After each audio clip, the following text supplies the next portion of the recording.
सबसे सटीक विश्वसनीय तरीके से जिम्मेदारी निभाना, निडर हो आपके लिए सिस्टम से भिड़ जाना, आपके हर मुद्दे को मजबूती से उठाना, खबर को सिर्फ बताना नहीं उसकी तह तक जाना।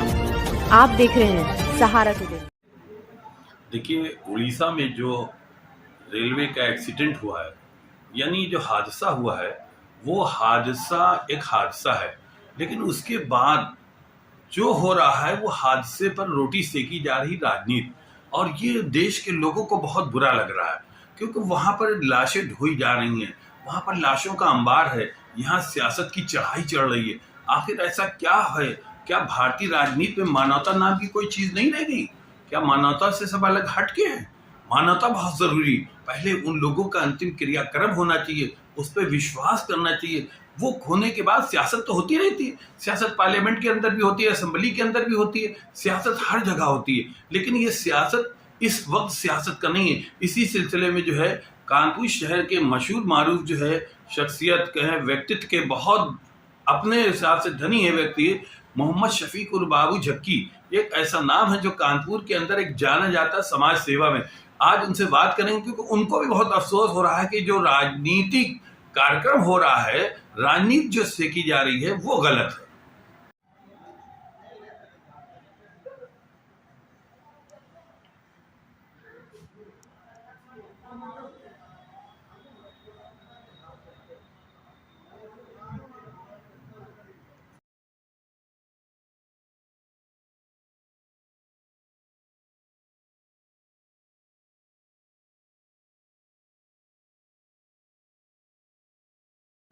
क्या नाम है सर आपका? मोहम्मद शफीक उर बाबू झक्की, साबरी समाज सेवी, कानपुर। ये बताइए, जो रेलवे एक्सीडेंट है इसको किस निगाह से देख रहे हैं आप? देखिए, ये एक्सीडेंट जो है ये दुर्घटना है, घटना है, वो जो की जाती है दुर्घटना भी हो जाती है। तो ओनली ये एक्सीडेंट है, इसमें किसी किस्म का किसी कोई गलती नहीं है, किसी कोई जाति नहीं है। एक्सीडेंट होना तो हो गया, इतना बड़ा देश है, कहीं ना कहीं कुछ ना कुछ होता ही रहता है। नहीं तो ये जो होता रहता है उसके बाद क्या हो रहा है यहाँ? ये तो सियासत तो चली जा रही है, कोई भी चल रहा हो मानवता के आधार पर नहीं चली आ रही है, बल्कि ये रोटी सेकना चाहते हैं।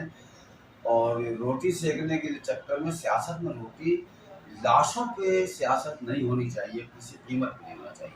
देखिए, हमारे इंडियन प्लेयर्स ने 500 करोड़ रुपए का दान दिया है इस एक्सीडेंट में मारे जाने वाले लोगों के लिए और उनके इलाज के लिए।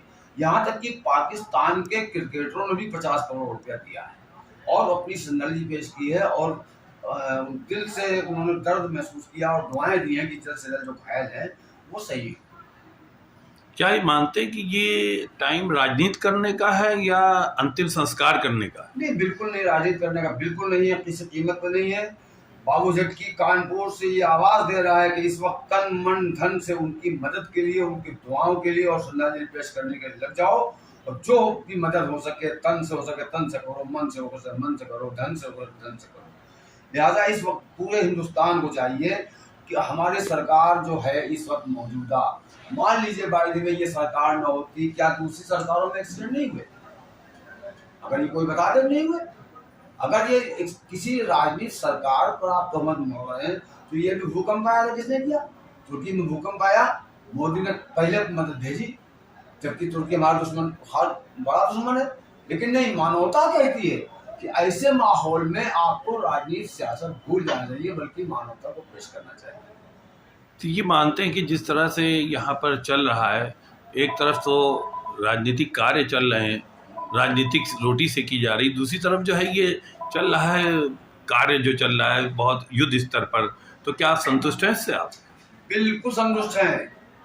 आर्मी के जवान, जितने भी जवान वहाँ लगे हुए हैं बचाव कार्य में, मैं कहता हूँ अपनी रात दिन की सेवा में लगे हुए हैं और वो बिल्कुल बेहतर काम कर रहे हैं। सरकार तो आदेश देती है, कार्य करने वाले ही कार्य करते हैं, काम करने वाले बेहतर कार्य करते हैं।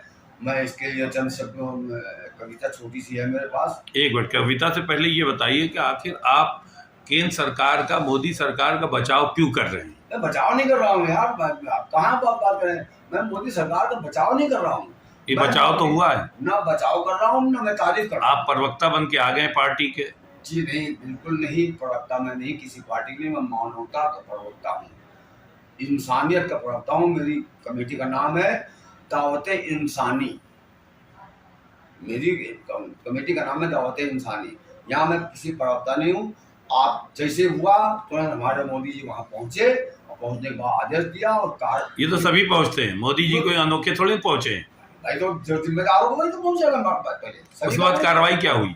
कार्रवाई किसके खिलाफ होगी? कोई साजिश करेगा कोई? भाई मैं तस्लीम करता हूँ, हमारे वहाँ आदमी मर गया, मैंने मारा नहीं, सजा सुनाइए। नहीं तो ये जिस तरह से हुआ है उसके लिए कोई दोषी है आपकी निगाह में? भाई दोषी कौन है? दोषी हमारी जो है वो मानता जो है, हमारा नसीब दोषी है। हमारे जितने लोग मरे हैं उनका नसीब दोषी है, न कि इसको कोई करने का। इसके लिए कुछ जिम्मेदारियां भी तय होती हैं, हर एक चीज से घर की जिम्मेदारी होती है, बाहर की होती है। इसे क्या रेलवे मंत्री को तत्काल इस्तीफा दे देना चाहिए? रेलवे मंत्री को भूल जाइए आप, हाई टेंशन लाइन को लीजिए आप, लगा दी जाती है, उसके बाद आंधी तूफान आता है, तार टूट गिर पड़ता है। अब आप पूछे किसकी जिम्मेदारी है? ये कोई सवाल हुआ आपका? आप मीडिया है, एक्सपर्ट हैं, आप वो क्वेश्चन कीजिए जो मानवता के आधार पर। रेल मंत्री को इस्तीफा देना चाहिए या नहीं? नहीं, नो। क्यों नहीं देना चाहिए? बिल्कुल नहीं देना चाहिए। वो काम कर रहे हैं सही, कहाँ काम कर रहे हैं? उन्होंने इससे पहले परीक्षण दिखाया था कि 2 ट्रेनें, एक पटरी पर 2 ट्रेनें आई, रुकी और वो रुक गई, और आखिर यहाँ पर सिस्टम क्यों फेल हुआ? इत्तेफाक, गाड़ी जिस लाइन जाना था सिग्नल जिस लाइन का था, इत्तेफाक की बात पटरी जुड़ गई, किससे जुड़ गई तो वो गाड़ी हमारी मुड़ गई दूसरी तरफ और मालगाड़ी टकरा गई। उसके बाद दूसरी, ये तो वर्ल्ड लेवल का हमारा रेलवे का ढांचा, अगर इत्तेफाक करते रहेंगे, करोड़ों लोग चलते हैं तो ये तो इत्तेफाक में पूरे करोड़ों लोग चले जाएंगे। पैदा होते हैं, मरते हैं। तो आप क्या चाहते हैं कि ये मर जाए दूसरे पैदा हो? नहीं, ऐसा नहीं है। फिर क्या है? मरने के बाद जो हमें करना चाहिए मैं कर रहा हूँ, और हमारी जनता, कानपुर की या हिंदुस्तान की सब जनता से अपील है कि मरने के पश्चात जो किया जाता है वो करें। इसमें राजनीति और सरकार को न घेरें। नहीं, सरकार तो अपने आप घिर रही है। तो देखिए सब कहने की बातें हैं, सरकार घिर रही है कि नहीं घिर रही है। हम भी तो घिरे पड़े हैं, कानपुर में घिरे पड़े हैं। मैंने आज तक किसी एक आदमी का 1 रुपया नहीं लिया सिवाय समाज सेवा खिदमत करने के, लेकिन हम पर भी इल्जाम लोग लगाते हैं। इसको आप कैसे निकाल देखते हैं? आपको मुझे मालूम है मेरे को कि मैंने 3-4 करोड़ रुपया समाज सेवा में खर्च किया, और फिर भी मुझको गलत लोग देखते हैं। इसके लिए आप क्या कहेंगे? मुझे आप सवाल जवाब दीजिए। अच्छा, मोदी सरकार सही चल रही है? सब सरकार सही चल रही है। जो सरकार मोदी सरकार हम पूछ रहे हैं। मैं कहता हूँ जो सरकार में आता है, जहाँ भी आता है, जो की बात नहीं हो रही, मोदी सरकार की बात बिल्कुल सही चल रही है। बिल्कुल सही चल रही है। राइट। आप उसमें नंबर दे रहे हैं 100%? 100% नंबर है। क्या बात है? क्या मोदी साहब ने आपको कुछ तोहफा भेज दिया है क्या? तोहफा क्या, कितना देंगे वो हमको, कितना देंगे? तो आप बड़े हैं, समाज सेवी, आपके बोल बहुत दूर तक जाएंगे। आप यहाँ चैनल पे बोल रहे हैं, आपका बोल बहुत दूर तक जा रहा है। जाने दीजिए, वो बोल रहा है। मोदी सरकार से मुझे कोई एतराज नहीं है, और वो जितना काम कर रहा है बेहतर कर रहा है। आखिर में क्या शब्द कहेंगे? और आखिर में एक कविता मैंने बताया, मैं बोल दूं। एक तेरे नाम पे कुर्बान मेरा तन मन धन, सलाम तुझ पे मेरे प्यारे हिंदुस्तान वतन।